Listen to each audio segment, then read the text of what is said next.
Kalah pemilu, tidak terima, memaksakan gugatan, akhirnya tentu kalah. Saya sebut sebagai Prabowo Subianto Syndrome. Saya berharap Anies Baswedan dan Abdul Muhaimin Iskandar dan Ganjar Pranowo serta Mahfud MD tidak terkena sindrom itu. PDI Perjuangan, Partai Persatuan Pembangunan, Nasdem, Partai Keadilan Sejahtera, dan Partai Kebangkitan Bangsa adalah 314 kursi di DPR RI sekarang, atau 54,6%. Mereka jika solid, sangat mudah untuk bentuk pansos pemilihan presiden 2024. Komisi Pemilihan Umum harus menuntaskan kerjanya, bukan hanya segera, tetapi juga layak, tertata. Bawaslu selama ini tidak berfungsi secara penuh. Bawaslu itu dirancang sebagai lembaga proaktif, tanpa harus menunggu laporan. Bawaslu bisa melaporkan dan memproses semua kecurangan yang mereka temukan. Jaringan kerja mereka, SDM mereka besar, dan mereka didanai oleh negara.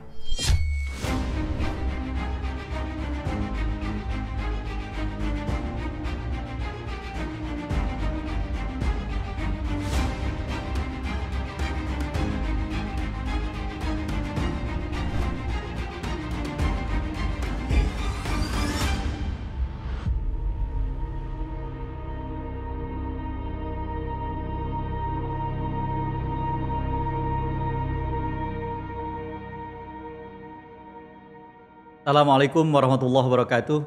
Jumpa kembali dalam Keep Talking, Kang Yaya Bicara. Saya ingin bicara tentang pemilu 2024 dan apa yang kemudian jadi pertanyaan dan gugatan orang sesudahnya.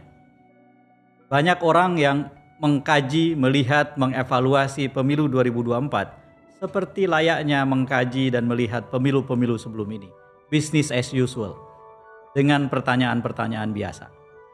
Seperti misalnya, kalau memang curang, kumpulkan dong bukti dari para saksi, bawa ke MK, gugat di MK.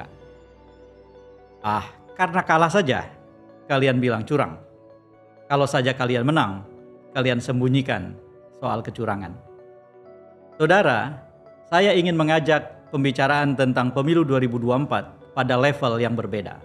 Kita angkat ke level yang lebih substantif. Kita angkat ke level yang lebih mendasar.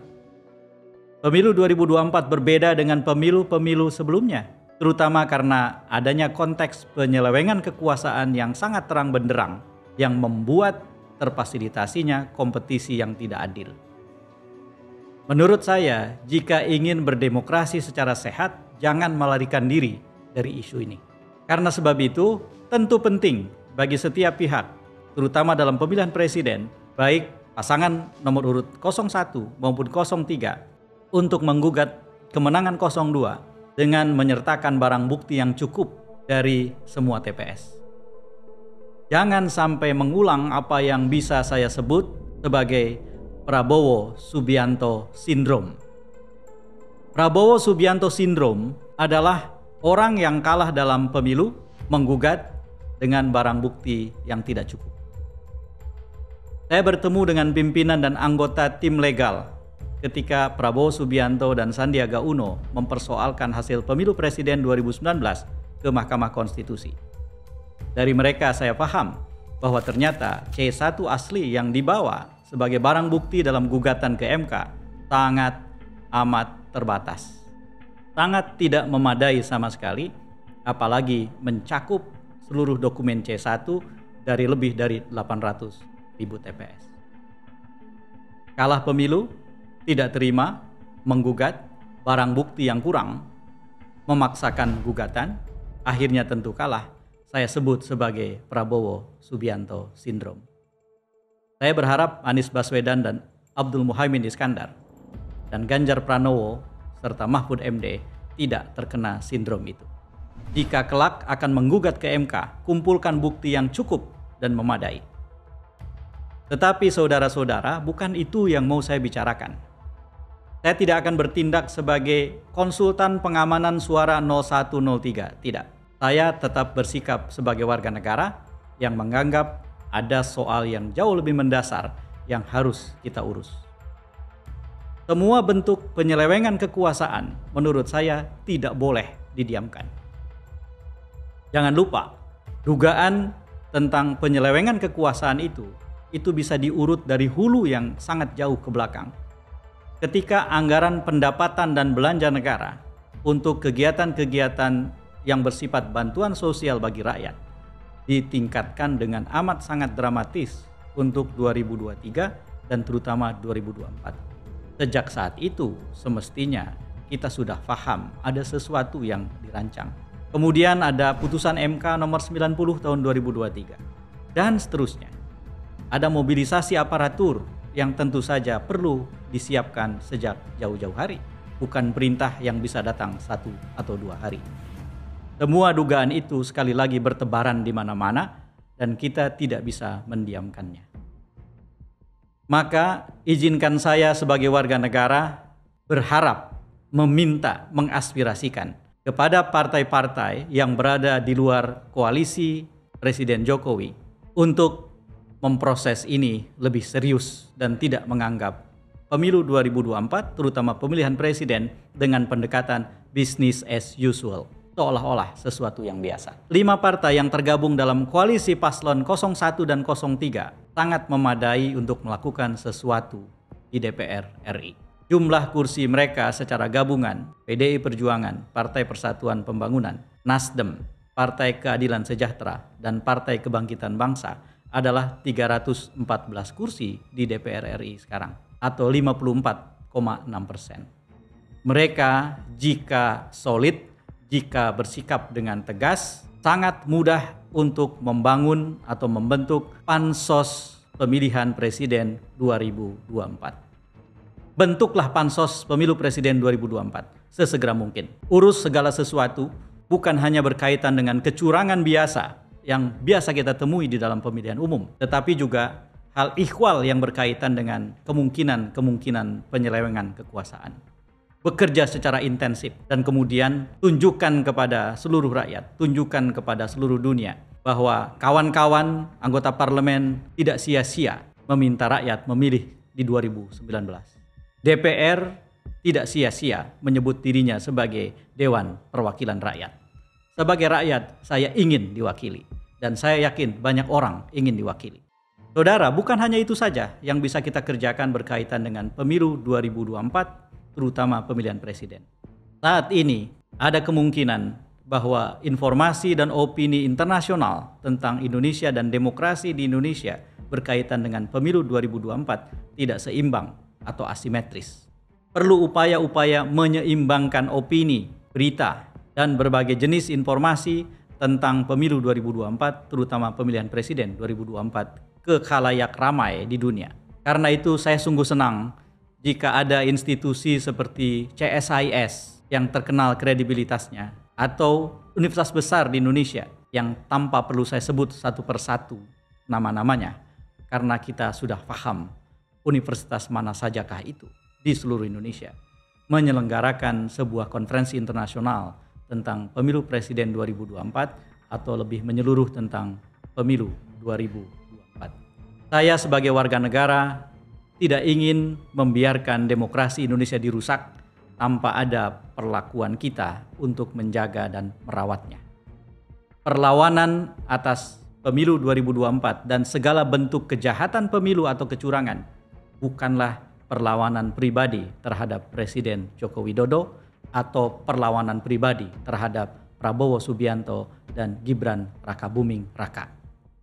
Perlawanan terhadap pemilu 2024, terutama pemilihan presiden 2024, adalah perlawanan kita untuk membuat demokrasi kita tidak terbunuh, untuk menyelamatkan masa depan dalam demokrasi yang berkeadilan. Berkaitan dengan pemilu 2024, tentu saja himbauan juga perlu kita sampaikan kepada Komisi Pemilihan Umum. Komisi Pemilihan Umum harus menuntaskan kerjanya dan menyegerakan kerja itu. Bukan hanya segera, tetapi juga layak, tertata, transparan, accountable, bertanggung jawab. Saat ini begitu banyak orang yang haknya sedang dipertaruhkan. Selama ini barangkali saya banyak berbicara tentang hak warga negara atau pemilih. Sesungguhnya selain itu ada hak-hak calon anggota legislatif, baik di pusat, di provinsi, di kabupaten kota, maupun calon-calon anggota Dewan Perwakilan Daerah atau DPD yang sedang dipertaruhkan haknya. Jika KPU tidak kredibel, jika Sirekap ternyata tidak mampu mengatasi persoalan-persoalan teknis teknologi yang tentu saja semestinya bisa kita tangani dengan baik, maka yang dikorbankan bukan hanya hak pemilih atau warga negara. Yang juga dikorbankan adalah hak orang-orang yang sedang berjuang. Di antara mereka ada orang-orang yang berjuang tanpa menggunakan uang. Di antara mereka ada orang-orang yang berjuang tanpa letih turun ke daerah pemilihannya masing-masing. Mereka bertarung dengan raksasa-raksasa, partai-partai yang dibiayai, partai-partai yang punya uang banyak, partai-partai yang di-backup oleh kekuasaan, yang membagikan uang dalam jumlah yang seringkali fantastis, yang ceritanya sekarang ini di 2024 sangat berbeda dengan cerita pemilu-pemilu sebelum ini. Ada banyak orang yang sedang berjuang dengan cara mengamankan suara mereka. Para saksi di rekap kecamatan saat ini dari semua pihak sedang berjuang untuk itu. Mereka mempertaruhkan banyak hal untuk membuat tidak ada hak yang dicederai. Komisi Pemilihan Umum bukan lembaga teknis. Komisi Pemilihan Umum adalah salah satu perawat demokrasi yang sangat vital. Menurut hemat saya, Komisi Pemilihan Umum saatnya sekarang menegaskan betapa pentingnya mereka dengan cara kerja yang konkret, sekonkret-konkretnya. Bawaslu selama ini tidak berfungsi secara penuh. Setiap kali orang bicara tentang kecurangan, biasanya yang dibicarakan adalah segera temukan bukti, segera laporkan ke Bawaslu. Saudara, jangan lupa, Bawaslu itu dirancang sebagai lembaga proaktif tanpa harus menunggu laporan. Bawaslu bisa melaporkan dan memproses semua kecurangan yang mereka temukan. Jaringan kerja mereka, SDM mereka besar, dan mereka didanai oleh negara. Kita tidak memerlukan Bawaslu yang cengeng, yang tidak aktif, yang menunggu laporan. Semua ini harus kita kerjakan secara paralel bersamaan, saudara-saudara. Mungkin ada orang yang bilang bahwa lu cuman ngomong doang. Saya ingin tegaskan, semua agenda kecil dan besar yang dikerjakan sebuah bangsa seringkali dan memang selalu harus dimulai dari pikiran yang waras dan omongan yang waras. Setiap orang bisa menyumbang dengan sumbangan masing-masing sesuai kemampuannya. Jika saya mampu bicara, saya bicara. Jika saja saya Presiden Republik Indonesia, tentu saja saya tidak akan ada di meja ini dan berbicara seperti ini. Lebih banyak hal yang bisa saya kerjakan. Jadi saudara-saudara sekalian, mari kita bahu-membahu membuat Indonesia terselamatkan, membuat masa depan kita dan orang-orang yang kita cintai terselamatkan. Dan saya yakin di tangan orang-orang yang tidak berpangku tangan, besok akan lebih baik dari hari ini dan hari ini akan lebih baik dari kemarin. Saya Eb Saifullah Fatah, wallahul muwafiq ila aqwamit thoriq. Assalamualaikum warahmatullahi wabarakatuh.